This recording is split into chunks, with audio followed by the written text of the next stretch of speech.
ลำพันหา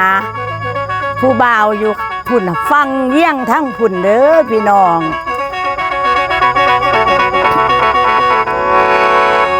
ฤดูกาลผ่านพ้นฟ้าดินเปลี่ยนเวียนไปวันปีเดือนหมุนเวียนเปลี่ยนไปถูกแรงเศร้า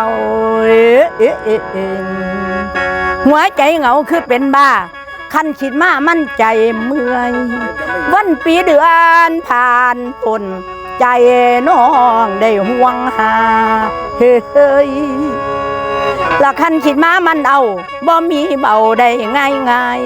แถวอุดรหนองคายน้องก็ไปเบิ่งแล้วบ่คือแก้วว่าต่างเมืองในใจเคียงบ่มีแล้วได้คิดทำนอนฝันใจผูกพันแต่น้ำชายฝากฟังโหงอยู่ทางพุ่น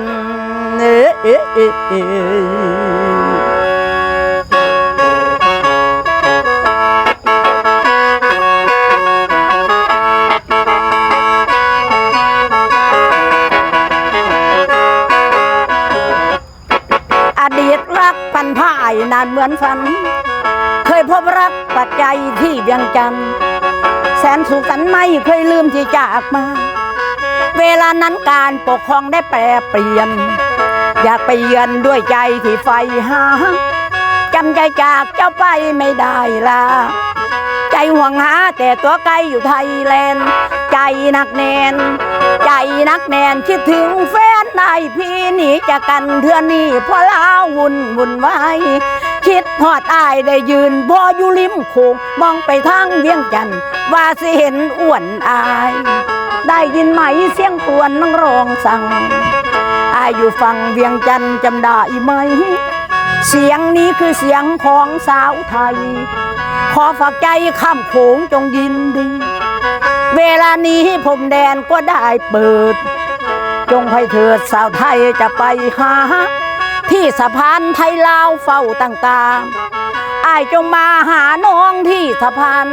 หวานใจคอยนั่งคอยได้ยินบ่หวานใจคอยนั่งคอยได้ยินบ่นั่งท่าขอมออยู่เลียบน้ำฟังโขงทรงปากเบาหาพี่ที่เวียงจันทร์อย่าพอลืมสัมพันธ์ก่อนอีลี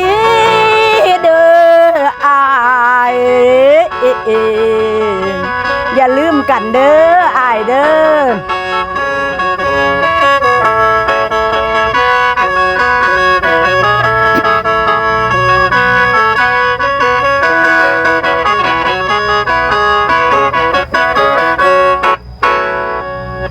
คิดฮอดยังก่อนคิดฮอดอายบ่าวเวียงจันทร์ก็มีอดีตสิมีอดีตแต่ก่อนตัวหักกันคือหยังเนี่ยเพราะว่าเวียงจันทร์เป็นจังสั้นก็เลยได้ห่างหนีกันมาถ่าอยู่สะพานไทยลาวนั่งขอมอบ่เห็นอายมาหาน้องจักเทือ